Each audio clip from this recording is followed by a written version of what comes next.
मंत्री छगन भुजबळ यांची प्रकृती अचानक खालावल्यानं त्यांना पुण्यातनं विशेष विमानानं मुंबईतल्या बॉम्बे हॉस्पिटलमध्ये पुढील उपचारासाठी दाखल करण्यात आलं असून दरम्यान त्यांच्या काही जवळच्या सूत्रांकडून अशी माहिती मिळते की त्यांची आता प्रकृती स्थिर आहे, त्यामुळे कोणत्याही अफवा पसरू नये असं आवाहन सुद्धा महत्त्वपूर्णपणे करण्यात आलंय।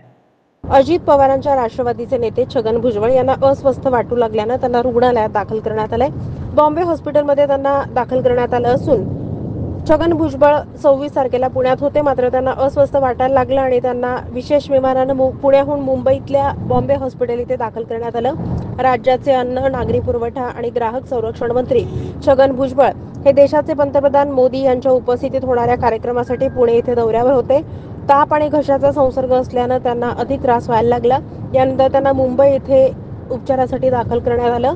मंत्री छगन भुजबळ यांची प्रकृती स्थिर असून कोणत्याही अफवांवर आपण विश्वास ठेवू नये असं त्यांच्या जनसंपर्क कार्यालयाकडून सांगण्यात आलेलं आहे।